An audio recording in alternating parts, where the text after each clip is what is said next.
Have you ever felt that gut-wrenching sting of betrayal from the people who are supposed to love you the most? The ones you've been taught to trust, to lean on, to rely on, your family? But then, one day, they hurt you in ways you never imagined possible, and suddenly, everything changes. You can't help but wonder, how could they be the ones to wound you the deepest? I know how it feels. But before we dive deeper into this story, make sure to subscribe to the channel and click the notification bell so you never miss an update. Trust me, you won't want to miss the powerful journey we're about to explore together.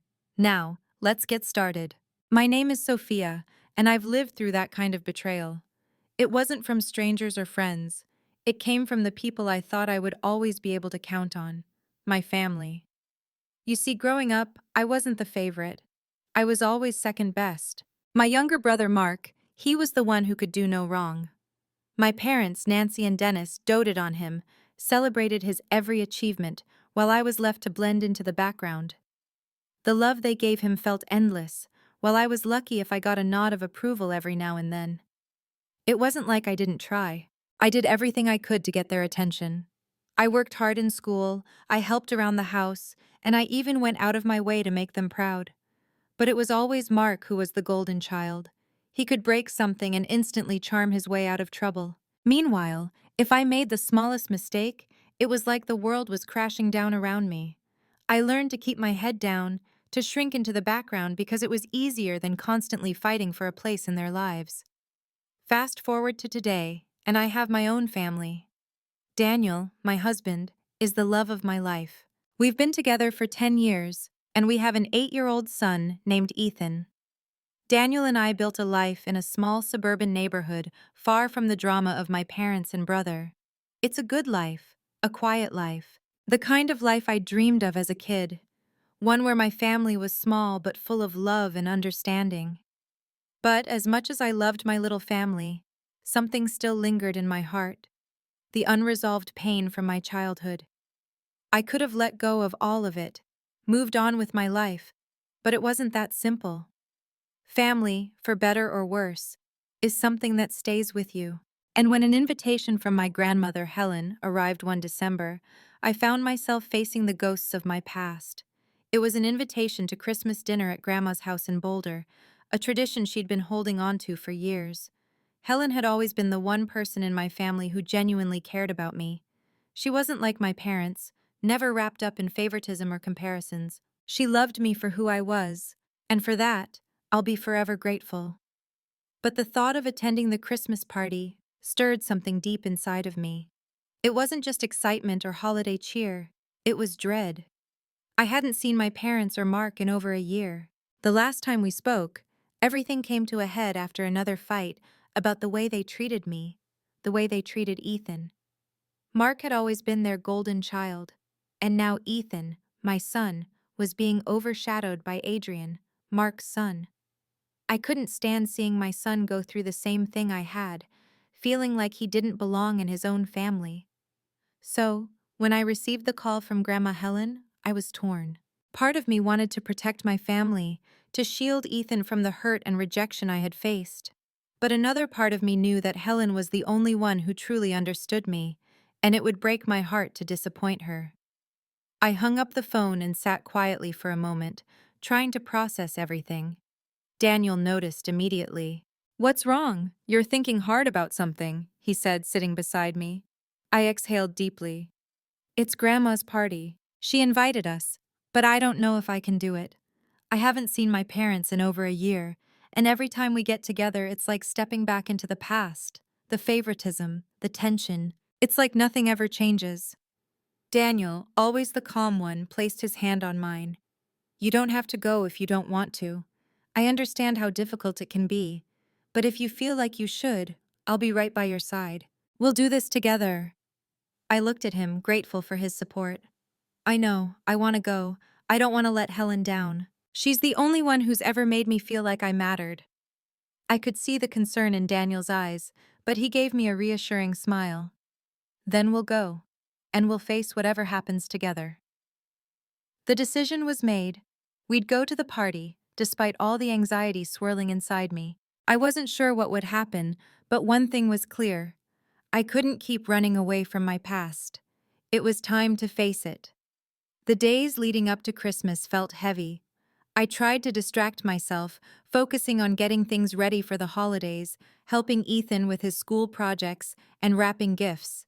But I couldn't shake the feeling that something was going to go wrong. Every time I thought about seeing Nancy and Dennis, my heart would race. I didn't want to put Ethan in a situation where he might feel the sting of favoritism. I wanted him to enjoy his family, but I feared the ghosts of my past would haunt him too. The night before the party, Ethan came into the living room, holding a card he had made for Grandma. "Mom, do you think Grandma will like this?" he asked, his face full of excitement. I smiled at him, though my heart ached. Ethan didn't know it, but I was terrified. I didn't want him to feel the rejection I had. Not again. "That's a beautiful card, sweetheart," I said softly. "I'm sure Grandma will love it." As I looked at him, his innocent face filled with joy, it hit me. Ethan had never known the hurt I had as a child. He didn't know what it felt like to be overlooked, dismissed, or forgotten by family. I promised myself I wouldn't let him go through that, not if I could help it.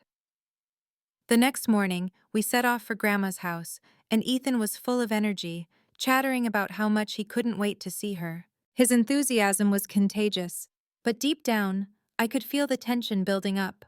I wasn't sure what I was walking into, but I couldn't back out now.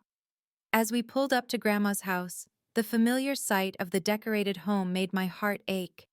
The lights, the wreaths, the Christmas tree through the window. It was all so familiar, yet it felt like a different lifetime. This house, filled with memories both good and bad, was where everything started. But as we parked, I saw something that made my stomach tighten. A line of cars parked along the street. Mark's car. My parents' silver sedan. They were here. We were too late, and I knew that was going to make things worse. The car came to a stop, and I could hear Ethan's excited chatter in the back seat. "Mom, are we there? I can't wait to see Grandma." His voice was full of optimism, a stark contrast to the knot tightening in my chest. I wanted to smile for him, to assure him everything would be perfect. But deep down, I couldn't shake the dread that had been building for days. As I looked at the familiar house in front of me, Helen's house, it felt like stepping into the past. This place had always been a haven for me, a sanctuary away from the coldness and judgment of my own family.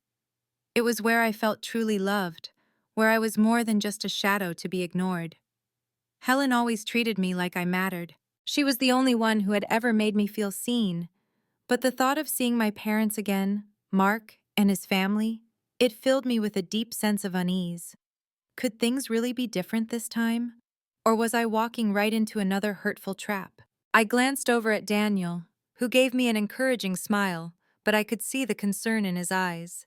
He knew how complicated my relationship with my parents was.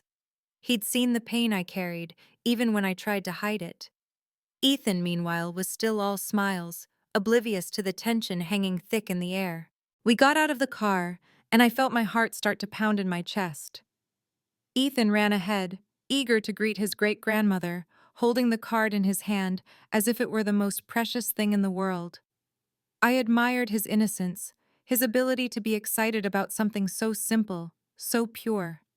I envied it, honestly. As we walked toward the door, the familiar sense of Christmas, pine, cinnamon, and something sweet, wafted through the air, but it didn't ease the tightness in my chest.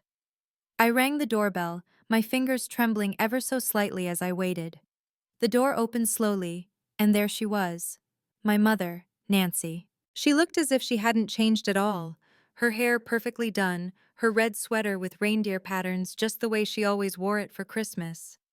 Her eyes quickly scanned over me, then Daniel, then landed on Ethan.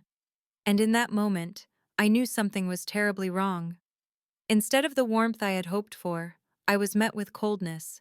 Nancy's expression was stiff, her lips pressed into a thin line, as though the sight of us standing there was an inconvenience. I could feel the weight of it, the years of neglect, the years of hurt, all rushing back in a single glance. "Go home," she said, her voice flat and emotionless. "There's no room left." The words hit me like a slap to the face. My breath caught in my throat, and I couldn't believe what I was hearing. My own mother, the woman who had once held me in her arms, telling me to leave, to go away. She didn't even look sorry or regretful. There was no warmth, no apology, just cold dismissal.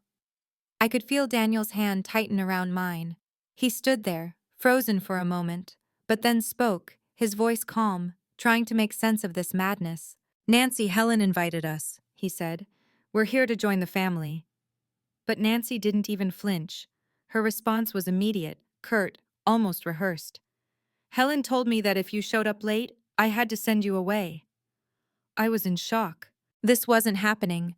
My mind was racing, trying to make sense of the situation. Was this really happening? Nancy had always been the one to belittle me, to make me feel small, but this was different. It wasn't just me she was rejecting now. It was Ethan, too. My own son, standing there, confused and holding his card, his bright eyes filled with hope. And she had the nerve to turn him away. I turned to Ethan, who was still clutching the card in his little hands. His face, once lit with excitement, slowly faded into confusion. He looked up at me, his voice trembling as he asked, "Why doesn't Grandma want to see us, Mom? I made her this card." I could feel my heart shattering into pieces. How do you explain this to a 6-year-old? How do you tell your child that the family who should love him, who should support him, has turned their back on him because of something as senseless as favoritism? I couldn't find the words, and for a moment, I just stood there, paralyzed. It was then that I saw the truth. This wasn't just about me anymore. It was about Ethan. I couldn't let him grow up the way I did, feeling invisible in the very family that should have loved him unconditionally. Before I could say anything, Nancy slammed the door in our faces. The sounds of the party inside continued, but it was as if we had never existed. I stood there, frozen, staring at the door, my chest tight with a mix of anger, hurt, and disbelief. I wanted to shout, to demand an explanation, but Ethan was still staring at me, waiting for me to make it right. Daniel stepped in, his voice soft but firm. "We can't do this. We need to leave, Sophia." I looked down at Ethan, his small face crumpled in confusion and sadness. "Let's go," I whispered, feeling the weight of my own failure to protect him from this heartbreak. As we walked back to the car, I could feel the tears pricking at the corners of my eyes. I wanted to scream, to shout at my parents, at Nancy, for what they had done. But the only thing I could focus on was Ethan, his broken heart, his innocent confusion. He climbed into the car, still clutching the card in his hands. As soon as I closed the door, I heard his small voice again. "Are we going to Grandma's now? I don't want to disappoint her." My heart cracked. I pulled him into my arms, feeling the weight of his little body trembling in my embrace. "No, sweetie," I said softly, trying to hold it together for him. "We're not going to Grandma's now." He didn't ask more questions, but I could see the disappointment in his eyes. And that, more than anything else, crushed me.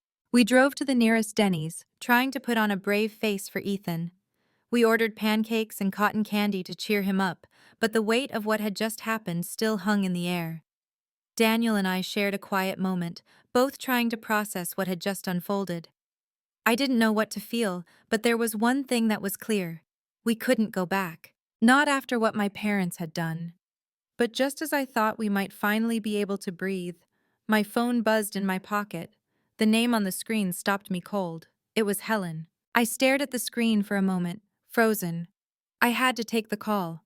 It could only be Grandma Helen. I had no idea what to expect from her, especially after what just happened at the door, but something told me I needed to answer. "Hello?" I said, trying to keep my voice steady, even though my emotions were all over the place. "Sophia." Helen's voice came through the phone, warm yet tinged with concern. "Is everything okay? You should have arrived by now. Why haven't you come in?" Her tone was light, almost cheerful, as though nothing had gone wrong. But my heart dropped into my stomach. I opened my mouth to speak, but the words got stuck in my throat. I couldn't believe what had just happened, and now Helen was on the other end of the line, completely unaware. How could I tell her about the cruelty we had just faced? How could I explain that my own mother had turned us away, just like that? I could feel the anger rising, but I forced myself to take a deep breath before speaking. Helen, I said slowly, my voice trembling. When we got here, Nancy, Mom, she told us there was no room and sent us away. I paused, feeling the weight of those words. I wanted to say more, but I wasn't sure I could without breaking down. There was a long silence on the other end of the line. When Helen spoke again, her voice was different, sharper, more authoritative. "What do you mean, no room?" she asked, her confusion turning into something stronger. I never told her to do that. My mind was spinning. Was this a mistake?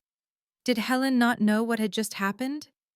I felt my heart racing as I tried to process what she was saying. I glanced over at Daniel, who was sitting quietly across from me, his gaze fixed on the phone. He could tell I was upset, but didn't know what was going on. "No, Grandma," I said, feeling tears threatening to break free. "She said you told her that if we showed up late, she had to send us away. We didn't even get to see you." My voice wavered. "I don't understand. Nancy was so cold, and Ethan, he didn't even get to give you the card he made for you.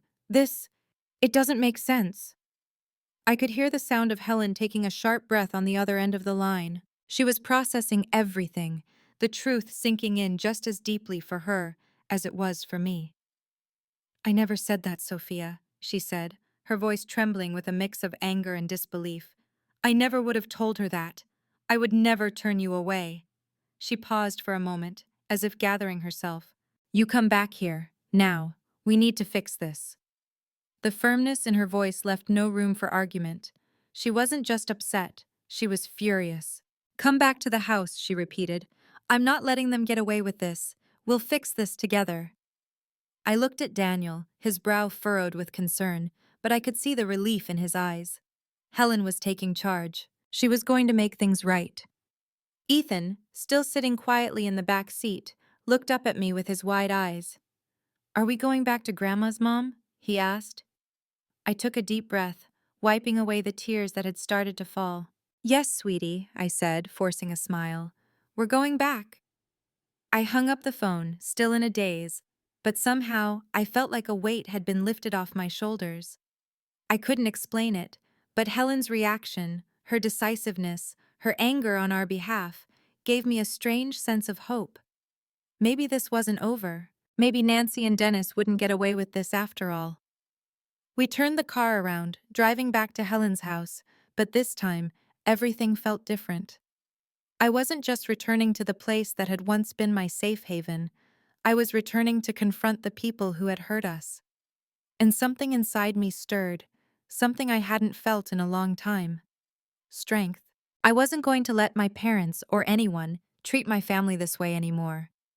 When we arrived, the house was the same, warm lights glowing through the windows, the smell of something sweet drifting out. But as we stepped out of the car, I noticed something was off. The driveway, which had been full of cars earlier, was now mostly empty. My parents' silver sedan was still there, and so was Mark's car, but Helen was standing outside, waiting for us. Her posture was firm, her arms crossed, and there was a look in her eyes that I'd never seen before.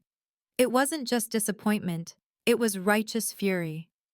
We walked up to the front door, and as I stepped inside, I saw Mark standing off to the side with his family. His wife, Catherine, was whispering to him, and I could tell she was trying to avoid eye contact. My father, Dennis, was standing near the fireplace, his face flushed with guilt. And Nancy? She stood in the corner, avoiding my gaze entirely. But Helen didn't give them the chance to hide or brush things under the rug. She walked straight into the living room, her heels clicking on the hardwood floor. The room fell silent as she stood before everyone, her voice cutting through the tension. "Nancy," she said, her tone cold and measured, "is there something you'd like to say to me? Or to Sophia and her family?" There was a long pause. Nancy stood frozen, her face pale. She didn't say a word. Helen's voice rose slightly. I said, "Is there something you want to say? Because as far as I'm concerned, this is my house, and I will not tolerate being lied to, especially by my family. There was no more room for excuses. The truth was about to come out. The room was dead silent. You could almost hear the collective breath everyone held, as if no one dared to move or speak. I felt like a spectator, watching my own family unravel before me, but also feeling strangely empowered by Helen's unflinching stance. Nancy, my mother, stood frozen in the corner, her face drained of color. I could see her trembling slightly, but she didn't speak. There were no excuses, no defenses, just a silence so thick that it almost felt suffocating. It was the kind of silence that spoke louder than words. Helen, standing tall and unyielding, shifted her gaze to Dennis, my father. He was now standing next to Nancy, his arms crossed over his chest, his face tight with frustration and disbelief. But there was no warmth in his expression, only the cold distance that had grown between us over the years. This was no longer a family gathering. This was a reckoning. I could feel the weight of the moment. I wanted to shout, to ask my parents why they had treated me this way, but I didn't need to. Helen was already doing that for me, in a way that was more powerful than any words I could speak. Helen finally turned to Dennis, her eyes narrowing with a sharpness I'd never seen before. So, you think it's okay to treat your daughter like she doesn't exist? To ignore her and her family while you praise and pamper Mark and his son? She asked, her voice cool but full of authority. My father didn't respond. He just looked down, clearly uncomfortable. He had never been one for confrontation, especially when it came to family matters. Nancy, on the other hand, seemed to be shaking, as though the weight of Helen's words was too much for her to bear. But still, she said nothing. The silence between us was thick, suffocating, as if all the years of hurt and neglect had built up and were finally coming to a head. That's when Helen took a deep breath, stepped forward, and spoke in a way that made everyone stop and listen. "This isn't just about favoritism anymore," she said, her voice carrying authority and weight. "This is about respect and integrity. Sophia and her family are here, not because they want anything from you, but because they still believe in the idea of family. And what do? You turn them away, you disrespect them, all because of your own selfishness and pride." The sting of Helen's words hit me hard. She was right. I had spent so many years silently enduring this mistreatment, hoping that things would change, that maybe one day my parents would wake up and see me for who I truly was: a daughter, a mother, a person worthy of love and respect. But I had been wrong. It wasn't going to happen. And Helen knew that. As Helen continued speaking, she didn't just call out my parents. She addressed Mark, too, the same brother who had always been given the spotlight, who had always been the golden child in our family. "Mark, you've stood by all these years and said nothing. You've watched your sister be treated unfairly, and you've stayed silent. You have just as much responsibility for this as anyone else." I could see Mark flinch at Helen's words. He didn't say anything, but I saw the guilt in his eyes. He had always been the one to avoid confrontation, the one who never took sides, but now it was impossible to remain neutral. "Do you have anything to say?" Helen asked, her voice calm but firm, her eyes locked on Mark. He swallowed hard, shifting uncomfortably. Finally he spoke, his voice quiet. I didn't know it was this bad. I didn't think it was my place to get involved." "Your place?" Helen's voice raised just a little. "Mark, it's always been your place to stand up for what's right, but you chose not to. That makes you complicit in all of this." The room fell into a thick silence again. But this time, there was no denying the truth. Mark had been part of the problem, even if he hadn't intended to be. His silence, his indifference to my suffering, had played a role in the way Nancy and Dennis treated me. I turned my gaze to Ethan, who had been quietly standing beside me, holding his Christmas card in his little hands, still unsure of what was going on. His innocent face tugged at my heart, reminding me of the pain I had gone through as a child. But the difference was clear now. I wasn't going to let Ethan suffer in the same way I had. After a long pause, Helen looked directly at my parents, her face hardening. "You've treated Sophia as though she didn't matter, as though her family didn't matter, but I won't stand by and let that happen anymore." She turned to face them both, and her voice rang out with absolute authority. You've lost your right to call yourselves family." The impact of those words landed with the weight of an anvil. Dennis and Nancy both recoiled slightly as if Helen had slapped them. Their faces went pale, and for the first time in my life, I saw them both truly fear something, fear of the consequences of their actions. Helen continued, her voice unwavering. "From this moment forward, you will have no part in Sophia's life or in Ethan's life. I've seen enough. I will no longer tolerate this treatment in my family. And as for the house you live in, well, I'm transferring the deed. It's going to Sophia and her family from now on." The words hung in the air like a thunderclap. Dennis and Nancy were stunned into silence, while Mark stood there, looking shell-shocked. They hadn't seen this coming. Helen was taking control in a way they had never expected, and she wasn't about to let them off the hook. "I'm sorry," Helen said quietly, her voice softer now. "But enough is enough. You can stay in the house you've lived in for now, but you have 30 days to vacate. I'm sending the deed over to Sophia. You have no claim on it anymore."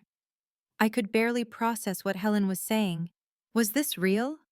My parents had always relied on that house, on that property, but now Helen was taking it from them and giving it to me. After everything that had happened, after all the years of neglect and mistreatment, I couldn't help but feel a sense of justice. It wasn't about the house or the property. It was about finally standing up for what was right, for me and for Ethan.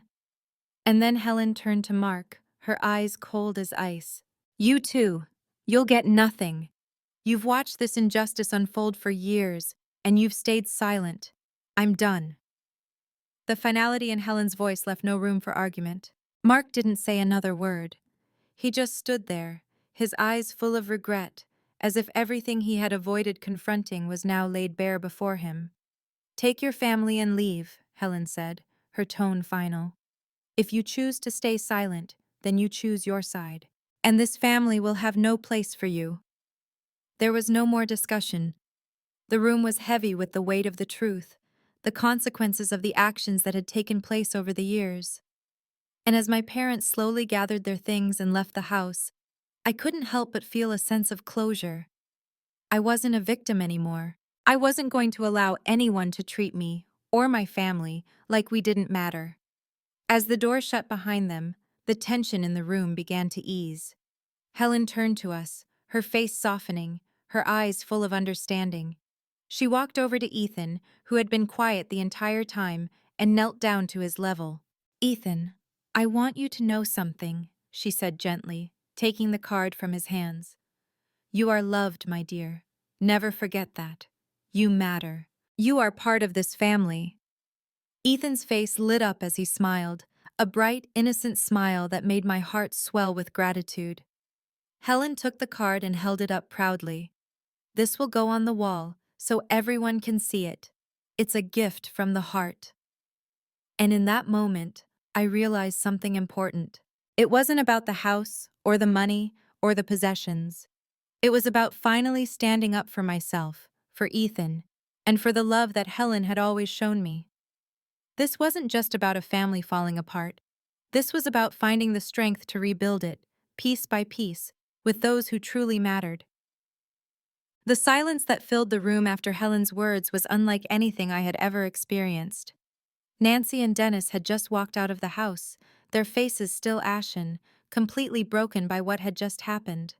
And Mark, who had always been the passive observer in our family, was standing there, a shadow of the person I had grown up with. I don't think any of us truly understood the weight of the moment until it hit us all at once. Everything had just changed. For the first time in my life, I felt like I wasn't the one being abandoned or disregarded. For the first time in years, I was the one being protected.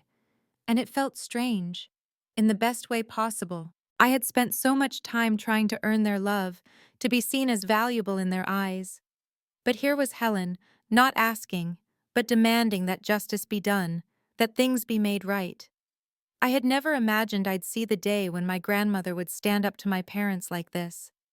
I had never imagined it would come at the cost of losing my family, but I knew now with an unshakable certainty that this was the right thing to do. Ethan had been standing by my side the whole time, his little hand tucked into mine, still clutching the card he'd made for Helen.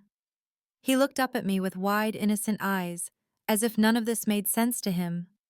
And in some ways, it didn't. How could a little boy understand what had just unfolded? How could he comprehend the complexities of favoritism, betrayal, and loss? But I had to tell him something. I had to make sure he understood the one thing that had been missing from my own childhood: the love, the support, the unwavering belief that you mattered no matter what. I knelt down to his level and brushed his hair from his forehead. "Ethan, listen to me," I said softly, my voice gentle but firm. "You are loved, sweetheart. You are loved by Helen, by me, by your father, and nothing that happened today changes that." He looked at me, his face confused but hopeful, as if waiting for more. I didn't want to say too much. I didn't want to overwhelm him. But I needed him to know, with everything I had in me, that he wasn't going to go through the same hurt that I had. "I know it's a lot to understand right now," I continued, "but one thing you should know is that Helen loves you. And so do we. This family, our family, it's strong, it's full of love, and we will always stand by you."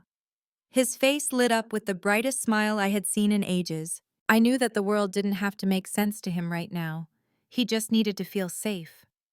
And for the first time in a long time, I felt like I had created that for him. Helen, who had been quietly observing us, walked over and placed her hand on Ethan's shoulder. "And I'll always be here, sweetheart," she said warmly. "No matter what.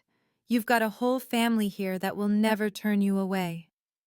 The warmth in her voice, the sincerity of her words, made the tension in the room melt away. I could see Ethan's shoulders relax, his trust in her, in us, growing stronger with every passing moment. And that was all that mattered. This was a new beginning for our family. I took a deep breath, feeling a sense of calm wash over me. But then, as if everything had suddenly become clear, I looked around at the empty space left by Nancy and Dennis. The truth had been laid bare. And now, it was up to me to decide what came next. This wasn't just about what happened today. It was about what happened tomorrow. Turning back to Helen, I said quietly, "I never thought it would come to this, but I think I'm finally ready to let go. To let them go." Helen nodded, understanding exactly what I meant. "You don't owe them anything, Sophia. You don't have to keep going back for their approval. You've done enough. It's time to focus on the family that truly matters." It was then that I realized something important. I had spent so much of my life clinging to the hope that my parents would one day change, that they would see me and Ethan for who we were. But I couldn't live in that hope anymore. Helen was right. I didn't owe them anything.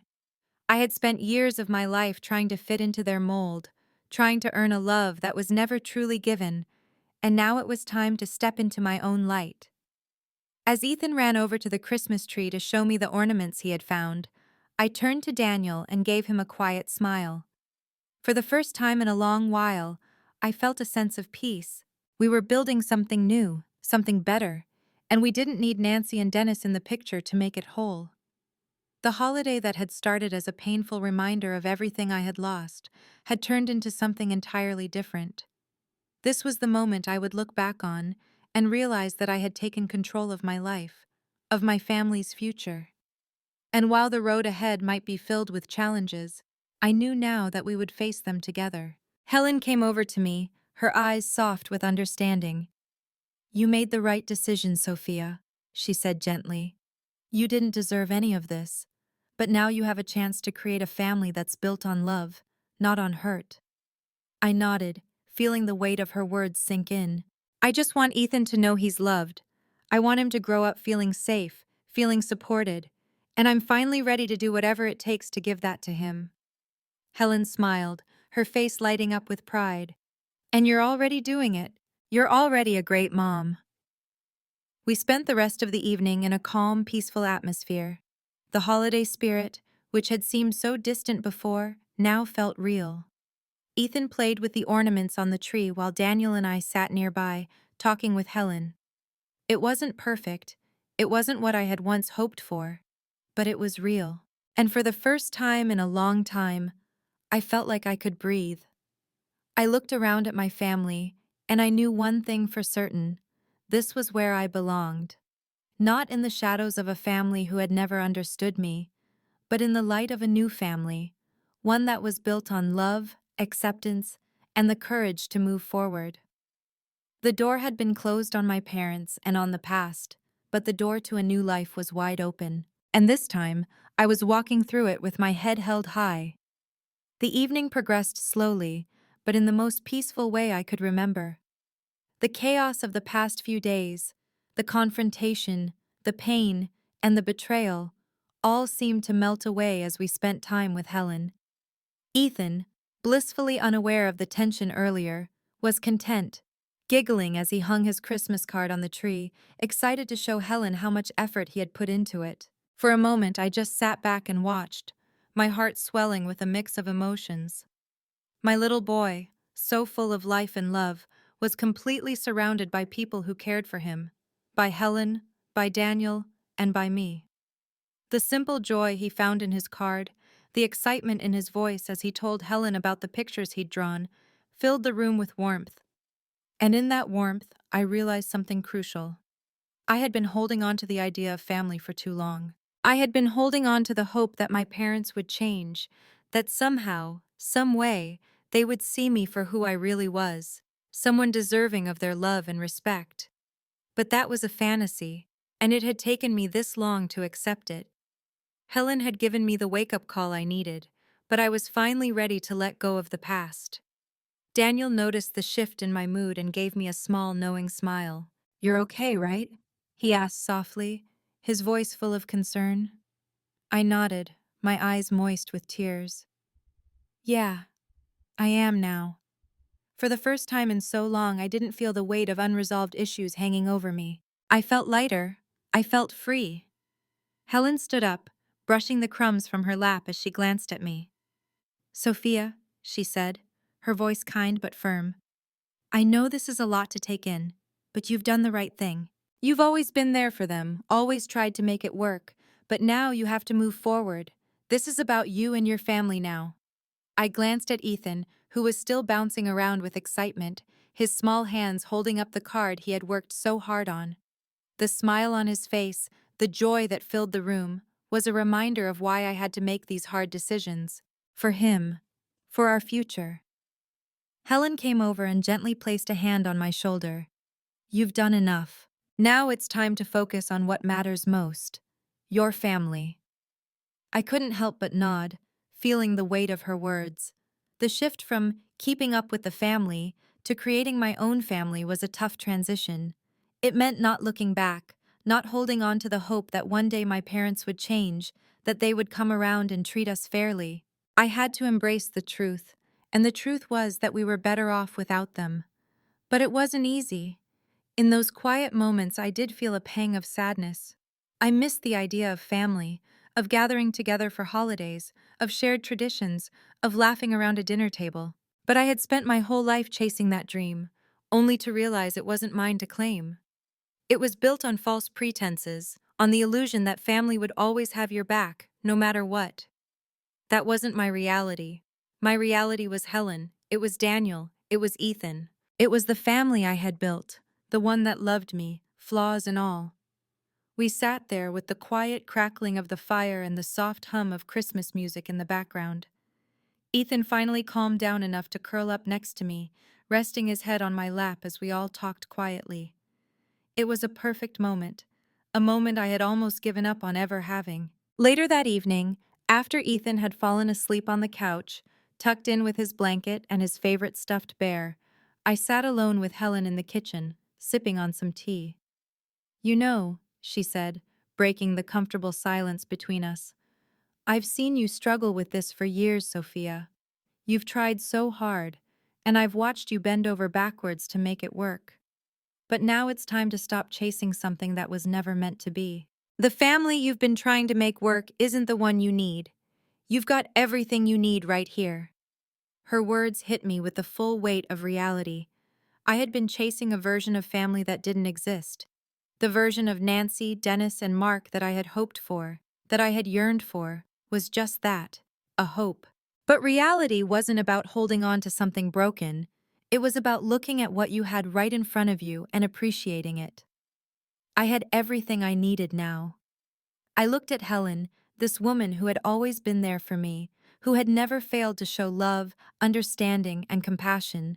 She had been the anchor in my life, the one person who had always made me feel like I mattered.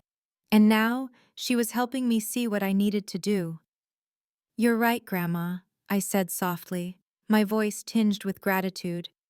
"I've spent so much of my life trying to make things work with them, but I think I'm finally ready to let go. I don't need their approval anymore. I have everything I need right here with Daniel and Ethan."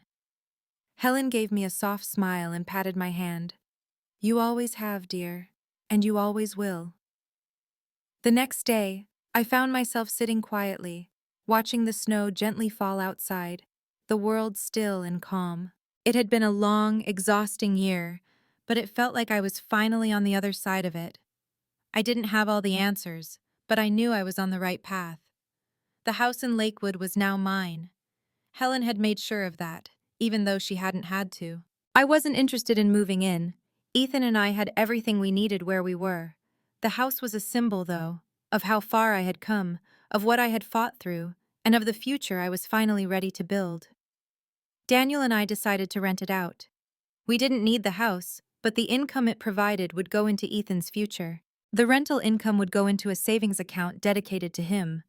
It felt good knowing that something positive had come from all this pain. But what felt even better was knowing that I had broken free from the hold my parents had over me. They no longer had a say in my life.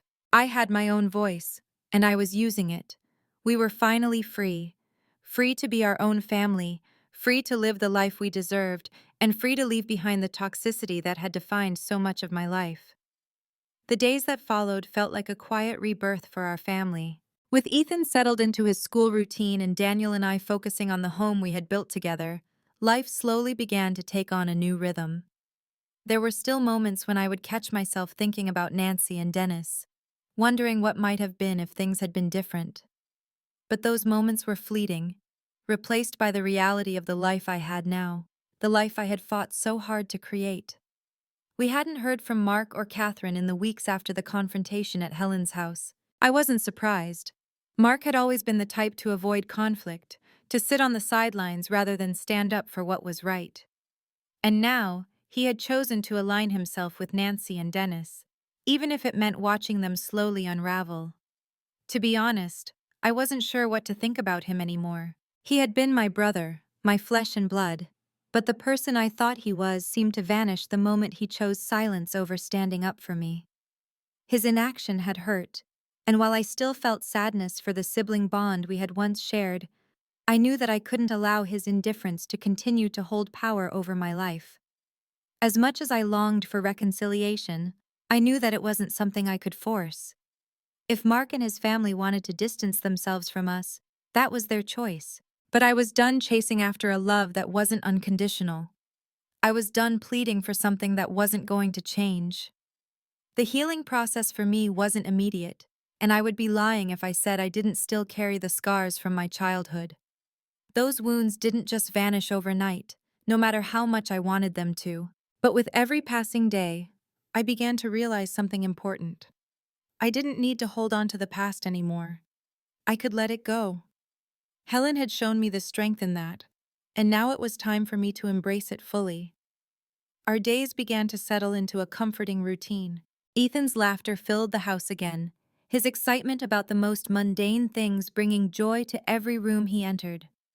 He would talk about his day at school, about the new friends he was making, and how much he loved the art class he had started.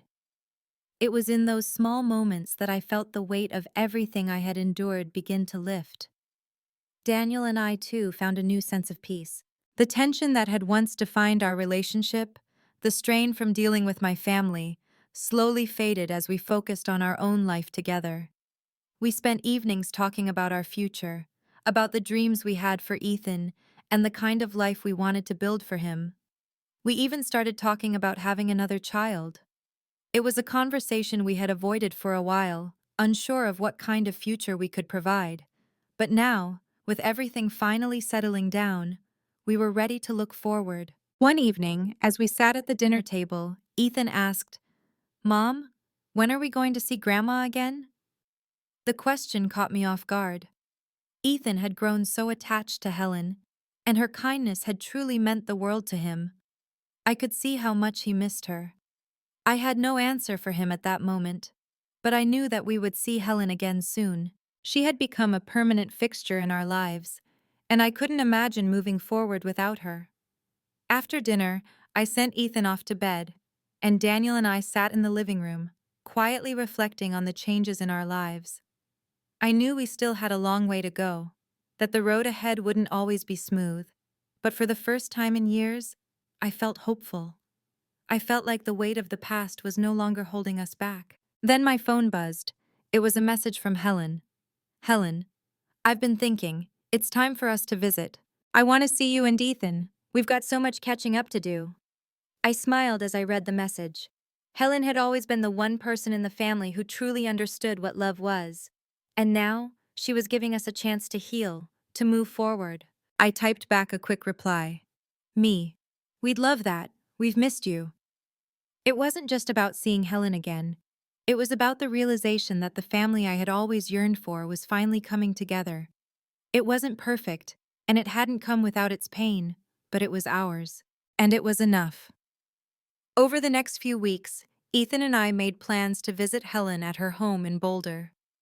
The thought of seeing her again filled me with excitement and a deep sense of gratitude. I knew that this would be the beginning of something new for us, something that was built on trust, love, and mutual respect. It wouldn't be about Nancy or Dennis or Mark anymore. It would be about the people who truly cared for us, who chose us, not because of blood, but because of the love we shared. As the day of the visit approached, I found myself reflecting on how far I had come. The emotional weight I had carried for years, the weight of feeling rejected, neglected, and overlooked, was slowly being replaced by something far more valuable: the knowledge that I could love myself, that I could build my own family, and that I didn't need anyone's approval to feel worthy.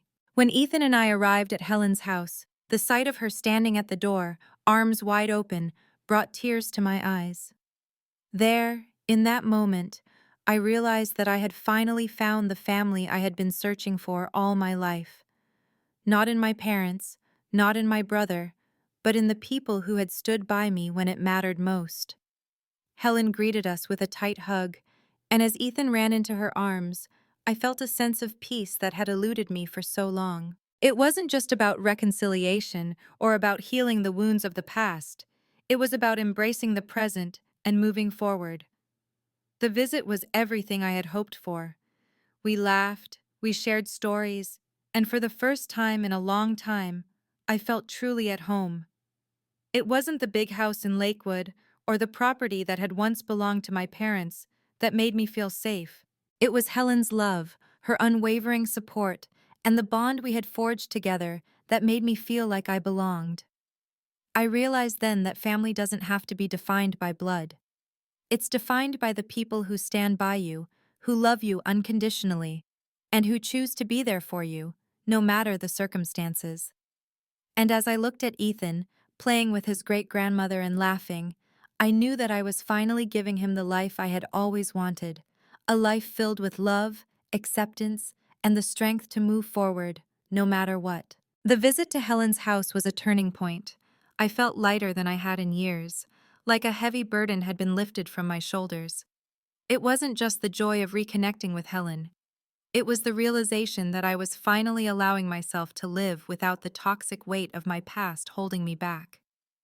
In the months that followed, I focused on creating a life where Ethan and I could thrive, surrounded by people who truly loved us. We kept visiting Helen regularly, and each time, the bond between us grew stronger. Ethan adored her more with every visit, and seeing the two of them together, watching her spoil him with love and affection, made me realize just how much I had missed out on in my own childhood. But now, I was able to give that to Ethan, a loving, supportive relationship with a grandparent who wasn't bound by any toxic expectations or manipulative behavior. As the months passed, we made new traditions. We went on hiking trips in the mountains with Helen, played board games in the evenings, and spent hours talking about our hopes for the future.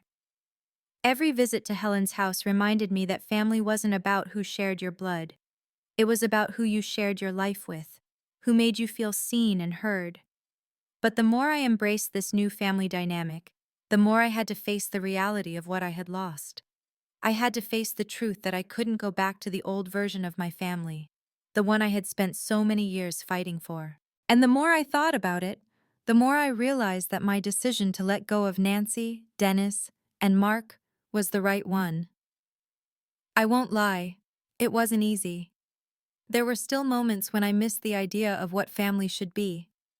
I missed the holidays spent with laughter and shared memories. But every time Ethan would come running up to me with something new to show Helen, I knew I was making the right choice. And that's when I truly understood the power of choice. We can't always choose the family we're born into, but we can choose who we let into our lives, who we allow to shape our future. I chose to build a life where Ethan could be loved unconditionally, where he wouldn't be subjected to the same hurt and rejection I had faced. I chose to surround him with people who saw him for who he was, a joyful, kind, and intelligent little boy, and who would love him no matter what. At the same time, I had to come to terms with the fact that some relationships, no matter how much we wish they would be different, aren't meant to be. Nancy and Dennis had made their choices, and Mark had allowed them to dictate the narrative of our family, but that didn't mean I had to continue chasing after them. I had finally stopped seeking approval from people who had never given it to me. Instead, I learned to give myself the approval I had spent years trying to earn. One evening, as I sat with Daniel, I realized that this process of letting go wasn't just about distancing myself from my parents. It was about reclaiming my sense of self. It was about building the life I wanted, not the life I thought I should have. Daniel and I had created something beautiful together. We had a home filled with laughter, joy, and love. And now, with Helen by our side, we were able to give Ethan the stability and support he deserved. Daniel turned to me one evening after Ethan had gone to bed, his face serious but soft. "You've come so far, you know that?" he said. "It wasn't easy, but you've let go of the past and created something better. We've created something better. I'm proud of you." His words hit me deeper than I expected. I knew I had come a long way. I could feel it in my bones. The pain from my past wasn't gone, but it didn't define me anymore. Daniel was right. I had built a new life, one that was rooted in love, trust, and mutual respect. And the future I had with Ethan, with Helen, and with Daniel was one I could finally look forward to, without the fear of rejection or heartache hanging over me. As the days went by, I started focusing more on the little things that truly mattered. We took weekends to go hiking in the mountains near Helen's house, enjoying the fresh air and the beauty of the world around us. Ethan was becoming more and more independent, growing up so quickly, and I couldn't help but feel proud of the young man he was becoming.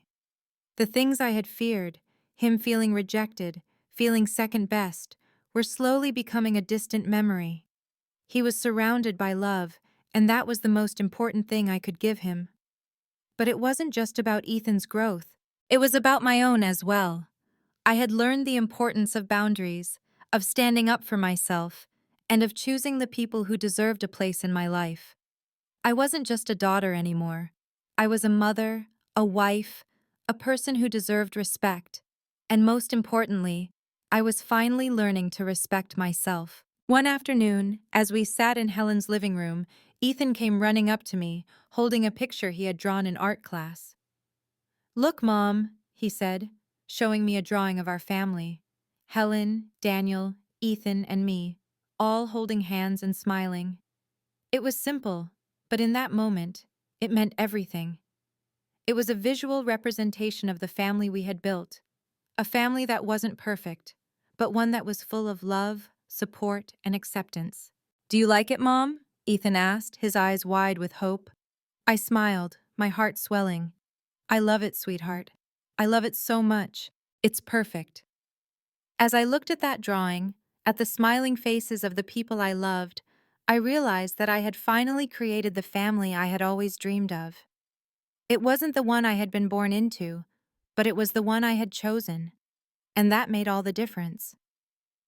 As the weeks passed, the quiet peace of our new life began to feel more permanent. Every visit with Helen brought us closer together, and with each passing day, I realized just how much I had needed this kind of connection. I had been holding on to the idea of family for so long, trying to make it work with people who never understood me. But now, I had a family that did, and it was made up of people who saw me for who I truly was. The holidays that year were unlike anything I had experienced before. For the first time, I wasn't waiting for an apology from my parents. I wasn't hoping that they would change or that they would finally see me. Instead, I was surrounded by Daniel, Ethan, and Helen, the people who loved me unconditionally, who had always been there for me, and who wanted nothing more than for me to be happy. It was different. It was better. On Christmas Eve, as we gathered around the tree at Helen's house, I realized that this was what Christmas was supposed to feel like. The warmth of family, the joy of giving, and the laughter that filled the air. Ethan was in his element, excited about the gifts, the lights, and the decorations. His face lit up as Helen handed him a small box wrapped in shiny paper. He tore it open to reveal a set of art supplies, colored pencils, sketch pads, and a small easel. "Wow! Thanks, Grandma!" he exclaimed, grinning from ear to ear. Helen chuckled. "You're welcome, sweetheart. I thought you'd love it." I watched them interact, the bond between them growing stronger with each visit, and I couldn't help but smile. Ethan had finally found a grandmother who truly cared for him, who took the time to understand him, to nurture his creativity and his passions. It filled my heart with warmth to see that he would never have to feel like I did, like he was invisible, unimportant, or second best. Later that night, after Ethan had fallen asleep, Daniel and I sat in the quiet living room, sipping hot cocoa and reflecting on the year that had passed. There was so much that had happened, so much we had overcome. The pain of the past had been real, but now it was just a chapter in our lives that we were closing for good. "I never thought we'd get to this point, you know," Daniel said softly, looking at me with a deep sense of gratitude in his eyes. "After everything you've been through with your family, I didn't know how you'd be able to heal. But look at us now. Look at Ethan." I leaned back in my chair, the fire crackling softly in the background, and took a deep breath. I never thought I'd get here either. It's been a long road, and there were times when I didn't know if I could keep going. But now, I see it differently. I'm not the same person I was last year, and neither is Ethan. We've built something real here.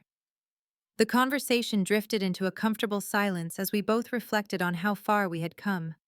There was a sense of contentment in the air, one that I hadn't felt in years. It was a strange feeling at first, almost like I was waiting for something to go wrong, like I was bracing for the other shoe to drop. But it didn't. Life wasn't perfect, but it was good, and that was enough. As the evening wore on, I found myself thinking about Nancy, Dennis, and Mark again. It wasn't as painful as it used to be, but the thought still lingered. They were out there, somewhere, still living their lives without us. And it made me sad to think that I would never have the relationship with them that I had once hoped for. But I knew deep down that this was how it had to be. We couldn't continue to chase something that wasn't meant to be. I didn't have the power to change them, but I had the power to change my own future. I could create a life that was filled with the love and support I had always craved. Helen, Daniel, and Ethan had already shown me what true family looked like. And for the first time, I was able to let go of the past and embrace the future. The next day, we spent Christmas morning together, just the four of us. We exchanged gifts, shared a delicious breakfast, and played board games with Helen. It was simple, but it was perfect. There were no grudges, no unresolved issues hanging over us. We were simply present, enjoying the moment, and that was all that mattered. As Ethan played with his new art supplies, I couldn't help but feel a sense of peace wash over me. This was my family now. The love we shared wasn't born out of obligation or blood ties. It was born out of mutual respect, trust, and the willingness to be there for each other, no matter what. Looking at Ethan, who was deeply focused on his drawing, I knew that the life I had always wanted was finally within reach. It wasn't going to come from the people I had once hoped would love me unconditionally. It was going to come from the family I had built, the family I had chosen. And that, in its simplest form, was enough. As we entered the new year, something inside me shifted even further. For months, I had been slowly untangling myself from the web of hurt and rejection that had defined my relationship with my parents and my brother. But now, as we settled into a new rhythm, I realized I had also been carrying something else, a heavy burden of guilt. It wasn't the guilt of leaving my parents behind. I had made peace with that decision, knowing that it was the only way to move forward. No, the guilt I felt was more subtle. It was the guilt of not having been able to fix everything. For so many years, I had been determined to heal the rift with my family, to fix things with Nancy, Dennis, and Mark. I thought that if I just tried hard enough, if I just loved them enough, they would come around. But they never did. And now, I was coming to terms with the fact that I couldn't change them. And that was okay. But even as I made peace with my decision, I realized something important. I still had to forgive myself. The guilt of letting go wasn't just about abandoning my family, it was about my own expectations. I had spent so long trying to fit into a family that didn't see me for who I was, and in doing so, I had ignored the person I had become. I had spent years being defined by their actions and their neglect, but it was time to stop. It was time to define myself and to embrace the family I had created. I couldn't keep waiting for an apology or validation from people who weren't willing to change. The apology I needed wasn't going to come from Nancy or Dennis. It had to come from within me. I needed to forgive myself for holding on to false hopes, for thinking that family had to be a certain way. I needed to forgive myself for not recognizing that Ethan, Helen, and Daniel were the family I had been searching for all along. One afternoon, as I sat with Ethan and Helen in the living room, I found myself reflecting on everything that had happened. Ethan was showing Helen the new pictures he had drawn, his creativity blossoming with each passing day. He was so full of life, so full of love, and as I watched him interact with Helen, I realized how much he had blossomed in such a short amount of time. This was the life I wanted for him, one where he didn't feel overshadowed, where he could grow up with the support and love he deserved. And I was doing that for him. But it wasn't just about him, it was about me too. I had created this life.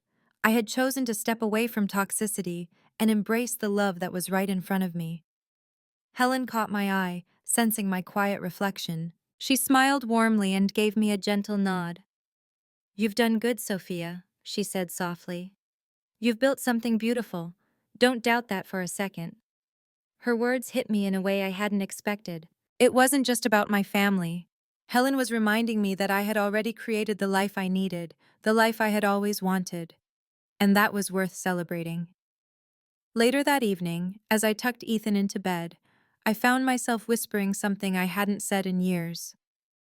"I love you," I said softly, brushing his hair back from his face. "I love you too, Mom," he replied, his voice still tinged with the innocence of childhood. And for a moment, I just stood there, watching him fall asleep with a smile on his face.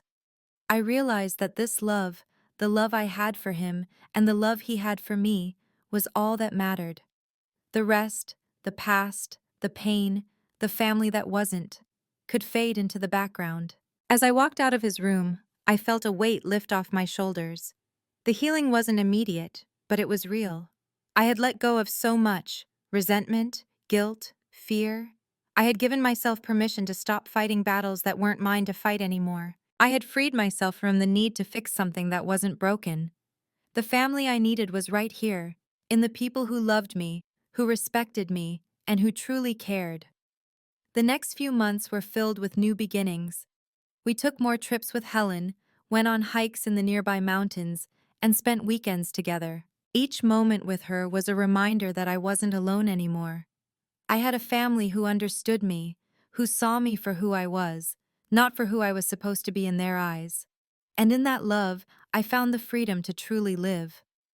But the process of healing didn't stop there. I still had to wrestle with the lingering effects of my past. Even though I had let go of Nancy, Dennis, and Mark, There were still moments when the memories would resurface. There were nights when I would wake up in a cold sweat, my mind racing with thoughts of the past. But now, instead of sinking into despair, I learned to breathe through those moments. I reminded myself that my worth was not tied to anyone's approval and that I had the power to shape my own narrative. I couldn't change the past, but I had the power to change how it affected me, and I chose to let it go. The more I allowed myself to release the past, the more I was able to embrace the present. Ethan was thriving. Helen and I were closer than ever. Daniel and I had found a rhythm in our relationship that was both loving and respectful. We had built something real, something grounded in love, and I was finally at peace with the choices I had made. And then one day, as I stood in the kitchen making dinner, I realized something. The peace I had longed for wasn't a destination, it was the journey itself. It was in the moments of joy, in the love I shared with Ethan, in the quiet moments with Daniel, and in the way Helen had become a constant in our lives. I didn't need to look back anymore. I didn't need to wait for apologies.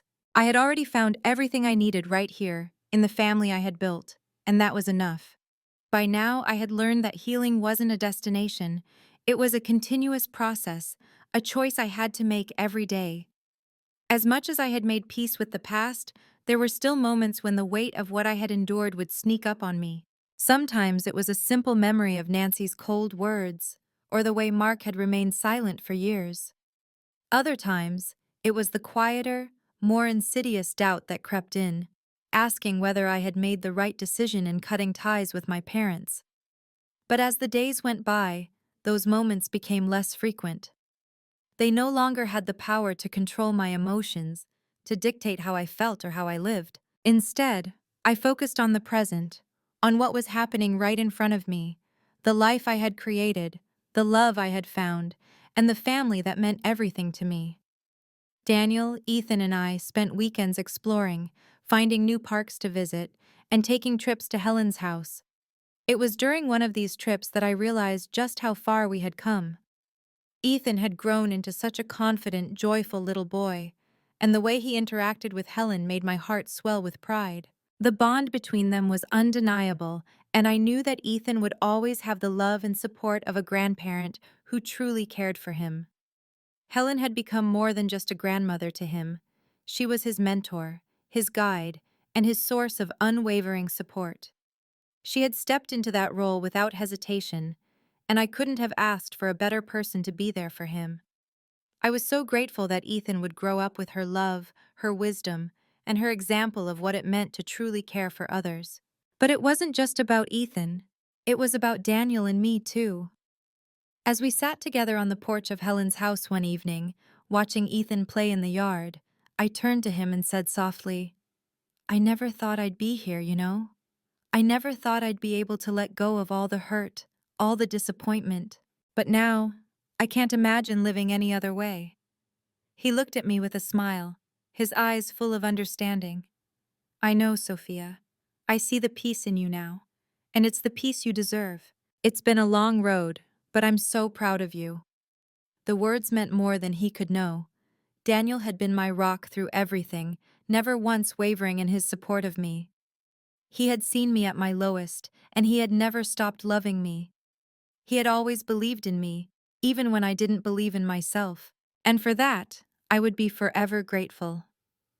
As we sat there together, the warmth of the evening sun casting a golden glow on everything around us, I realized that I had everything I needed. It wasn't about the house in Lakewood, or the inheritance from Helen, or the status I had once longed for. It was about Ethan, Daniel, and the people who had stood by me through thick and thin. And that was all I needed. In the years that followed, we continued to grow as a family. We built a life full of love, support, and respect, something that had always been missing from my childhood. Ethan continued to thrive, excelling in school, making friends, and growing into a compassionate young boy. I watched him grow with pride, knowing that he was experiencing the love and support I had never had as a child. I focused on my career as well. After everything that had happened, I felt a renewed sense of purpose. I had started a new chapter in my professional life, one where I didn't feel held back by the shadows of my past. Daniel and I made plans for the future, discussing our goals for the next few years, our hopes for Ethan's future, and how we could continue to build a life that was full of happiness and fulfillment. Helen remained a constant in our lives, always there to offer advice, to share her wisdom, and to remind me of the importance of love, even when it felt hard to give. She became more than just a grandmother to Ethan. She was the foundation on which we had built our new family, the one person who had never wavered in her support, and the one who had taught me the true meaning of unconditional love. One evening, as we gathered around the table for dinner at Helen's house, I realized just how much I had come to appreciate the simplicity of life, the moments of joy, the quiet evenings with family, and the beauty of spending time with those who truly mattered. Ethan was talking excitedly about his latest art project, and Helen was asking him questions about his favorite colors, his dreams, and his ideas for the future. It was a simple conversation, but it was one I would cherish forever. As I looked around the table, I realized that this was my family. It wasn't about blood, or inheritance, or the expectations of others. It was about the love we shared, the way we supported one another, and the bond that had been forged through all the trials and challenges we had faced. We had built something real, something lasting, and something worth holding on to. In that moment, I knew that I was exactly where I was meant to be. I had let go of the past, of the pain, and of the people who had never truly seen me. And now, I was living the life I had always dreamed of. A life filled with love, support, and the freedom to be myself. And as I looked at Ethan, his bright eyes full of excitement for the future, I knew that I had given him the greatest gift I could, a family that would always love him, protect him, and be there for him, no matter what. The years had passed, and though life wasn't without its challenges, the peace I had longed for finally felt permanent. I had learned to let go of the past, to move forward without the burden of the past weighing me down. And through it all, I had discovered something crucial. It's not about the blood you share with someone, but about the love, trust, and commitment you invest in the relationships that truly matter. Ethan had flourished. His art skills were improving by the day, his confidence growing as he continued to express himself in ways I could never have imagined at his age. He wasn't just excelling in his studies, he was excelling as a person. He was kind, considerate, and compassionate, the kind of child I had always hoped he would be. And I could see that he had been shaped by the love he received from Helen, Daniel, and me. The pain of my childhood, the neglect and the rejection, no longer had a place in my heart.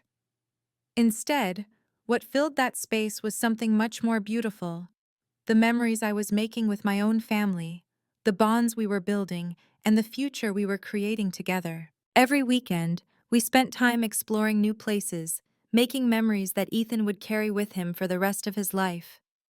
Helen remained a constant in our lives, a steady beacon of love and wisdom. And over time, I realized how lucky we were to have her. Her perspective on life, her unwavering support, and her ability to show Ethan what true love looked like had shaped our family in a way that nothing else could. She was more than just a grandmother. She was a guide, a mentor, and a friend. One afternoon, as I watched Ethan run through the yard with his friends, laughing with pure joy, I couldn't help but smile. The sound of his laughter, so innocent and carefree, filled my heart with gratitude. He didn't know it, but he was living the life I had always dreamed of. A life where family wasn't something that came with strings attached, where love was unconditional, and where his worth wasn't defined by the mistakes or biases of others. I had done everything I could to break the cycle. I had taken the strength from my past, the pain, the hurt, and turned it into something positive for Ethan. And as I stood there watching him, I realized that the future I had worked so hard to create was already here. It was happening right in front of me. That evening, Daniel and I sat on the porch, the sun setting behind us, casting a warm glow over the horizon. We had come a long way, hadn't we? From the tension-filled days of navigating family conflict to the peaceful, contented life we now shared, every step had been worth it. "I can't believe how far we've come," Daniel said, his voice quiet but full of pride. "We've built something beautiful, you know?" I looked at him, and for the first time in a long time, I really saw him, really saw him. The man who had stood by me, who had supported me through every hardship, who had loved me when I couldn't love myself. He wasn't just my husband, he was my partner, my equal, the person who had believed in me even when I didn't believe in myself. He had been my strength when I felt weak, and he had never once wavered in his commitment to me. "I couldn't have done it without you," I said softly, my heart full of gratitude. "I wouldn't have made it this far without you." He smiled, his eyes warm with affection. "We did it together, Soph. We're a team." It wasn't just the words that mattered, it was the truth behind them. We had truly built this life together, one step at a time, one choice at a time. And in that moment, I realized that all the pain, all the heartache, had led me to this point. A point where I was finally able to embrace the love that surrounded me, where I had everything I needed. It hadn't been easy, but it had been worth it. As Ethan ran back to us, holding a small drawing he had made earlier in the day, I realized that the future we had been working toward was right here, right now. It was in the love we shared, in the memories we created, and in the simple moments of happiness that filled our days. Ethan handed me his drawing, his eyes full of pride. "Look, Mom, I made this for you." I took the drawing from him, and with a smile, I held it up for Daniel to see. It was a picture of our family, Ethan, Daniel, Helen, and me, standing together with hearts around us, drawn in bright colors. And as I looked at it, I felt my heart swell with emotion. This was it. This was the family I had always wanted. This was the family I had built. "Thank you, sweetheart," I said, my voice thick with emotion. "I love it." "Good, I'm glad," he said, his voice bubbling with excitement. "I wanted to make sure you like it." "I love it more than you know," I said, pulling him into a hug. That night, as we all sat together around the dinner table, I felt a deep sense of fulfillment. The world outside might have its chaos, but in this little corner of our lives, there was peace, there was love, and there was hope. I had fought for this life, and now that I had it, I was determined to never take it for granted. There were no more regrets, no more wondering what might have been. I had chosen the path of healing, of love, and of self-worth. And in that decision, I had created a future where Ethan could grow, thrive, and know the love and respect that had once been denied to me. For the first time, I felt at peace. This was my family, this was my life, and it was exactly what I had always needed. Thank you for watching and being a part of this journey. If this story resonated with you, don't forget to subscribe to the channel and click the notification bell so you never miss an update. Your support means the world, and we've got many more powerful stories coming your way. See you in the next one.